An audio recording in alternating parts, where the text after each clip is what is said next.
Hallo und herzlich willkommen bei Vitomalia. Ich bin die Paulina, Mitbegründerin von Vitomalia und ausgebildete Kynologin. Und in diesem Video geht es jetzt mal um das Thema Ruhe. Denn Ruhe ist ein Thema, das sich sehr viele von euch gewünscht haben. Es ist bei vielen ein Problem, dass der Hund nicht zur Ruhe kommt. Und deswegen haben wir uns überlegt, dass wir daraus mal so eine 5-teilige Serie machen. Es wird zunächst darum gehen, wie viel Ruhe oder Beschäftigung ein Hund benötigt, denn da sind sich viele unsicher, wie das Ganze überhaupt aussehen soll. Wir werden darüber sprechen, was passiert überhaupt im Körper, wenn der Hund zu viel Stress empfindet oder zu wenig Ruhe findet. Wir werden auch darüber sprechen, warum es manchen Hunden viel schwerer fällt, zur Ruhe zu kommen als wiederum anderen Hunden. Und dann werden wir 2 Praxiseinheiten haben, und zwar einmal zur Ruhe kommen zu Hause und einmal das zur Ruhe kommen draußen. Und im heutigen Video soll es darum gehen, wie viel Ruhe oder wie viel Beschäftigung dein Hund überhaupt benötigt. Viel Spaß dabei!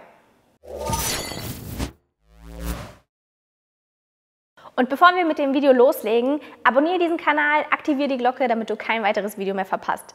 Wir werden zu dieser ganzen Serie auch noch Blogs haben, also schau auf jeden Fall mal unten, da ist alles verlinkt, da findest du auch kostenlose Downloads und auch die Trainingspläne zu jeweiligen Thema. Und jetzt geht es auch direkt los mit dem Thema.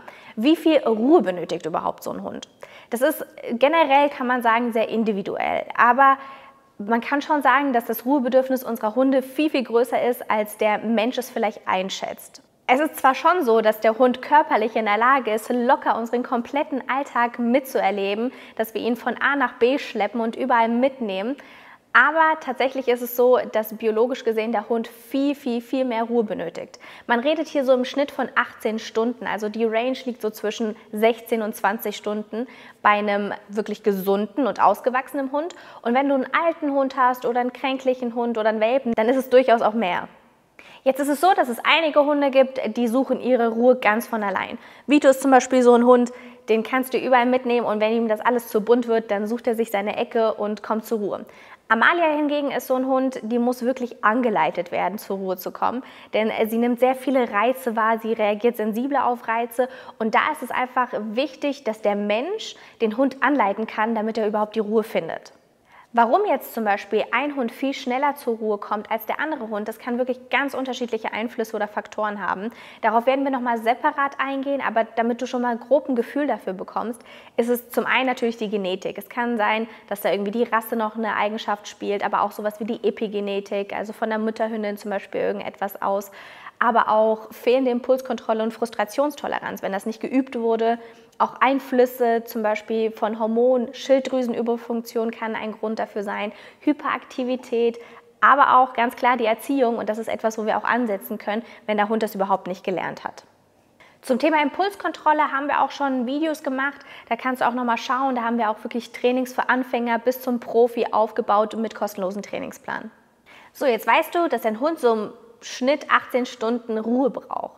Aber Ruhe bedeutet nicht nur, dass er wirklich zu Hause ist, also dass du beispielsweise 18 Stunden zu Hause bist mit deinem Hund oder der Hund auch alleine ist und du dann die anderen Stunden, also die anderen 6 Stunden aktiv mit ihm bist, denn 18 Stunden ist wirklich Ruhe benötigt, also wirklich richtiges Dösen. Denn wenn der Hund 18 Stunden zu Hause ist und in diesen 18 Stunden überhaupt nicht runterfahren kann, sondern die ganze Zeit unter Anspannung ist, dann ist das keine Ruhe. Und da müssen wir einfach die Balance für unseren Hund finden, dass wir ihn anleiten können. Auf der anderen Seite kommen wir jetzt zum Beschäftigungsdrang des Hundes. Ist es so, dass das Phänomen der Überforderung so allmählich auch in der Hundewelt ankommt.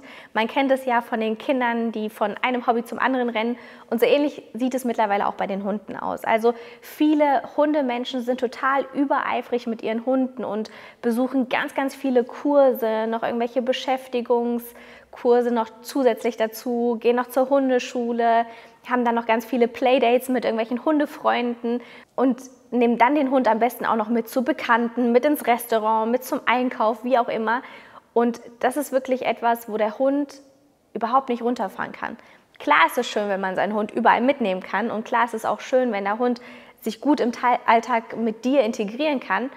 Aber auf der anderen Seite dürfen wir auch nicht vergessen, dass ein Hund, der ständig irgendwie mit dir unterwegs ist, einfach dieses Ruhebedürfnis nicht erfüllt bekommt. Und da ist ganz wichtig, dass du so eine Balance findest, denn wenn du deinen Hund beschäftigst und wirklich so ein bisschen stupide Beschäftigung wählst, sowas wie einfach nur Ball werfen und der Hund rennt hinterher, dann überdrehst du deinen Hund komplett.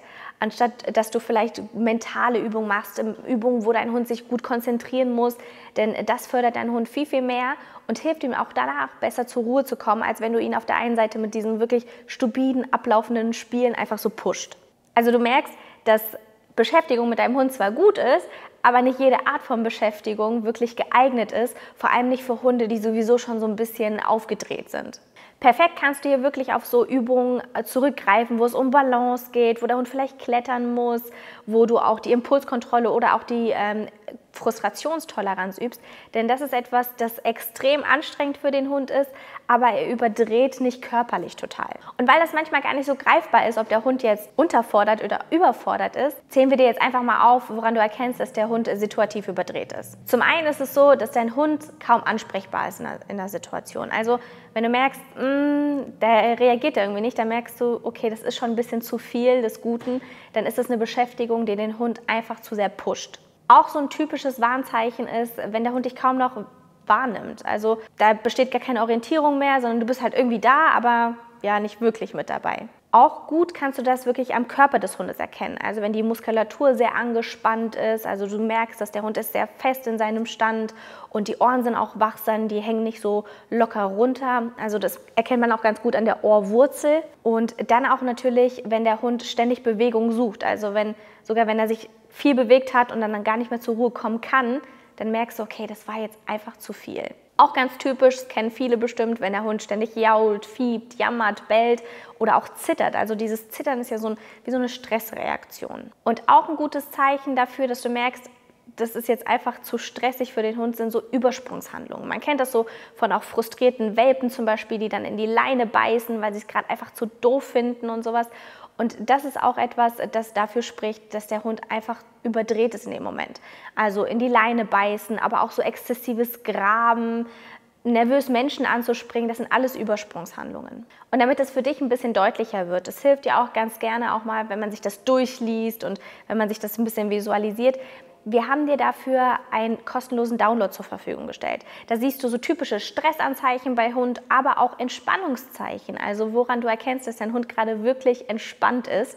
Das kannst du dir gerne downloaden, findest du alles im Blog. Link ist unten verlinkt in der Infobox. So viel jetzt zu dem Thema, wie viel Ruhe und wie viel Beschäftigung benötigt ein Hund. Du hast gemerkt, dass Ruhe sehr, sehr wichtig ist und im nächsten Video werden wir darüber sprechen, was passiert überhaupt im Körper, wenn der Hund zu wenig Ruhe hat. Das ist auch nochmal ein sehr spannendes Thema. Und wenn dir das Video gefallen hat, auf jeden Fall einen Daumen hoch geben und in diesem Sinne, halt die Ohren steif, immer der Nase nach und bis zum nächsten Video. Mach's gut, ciao!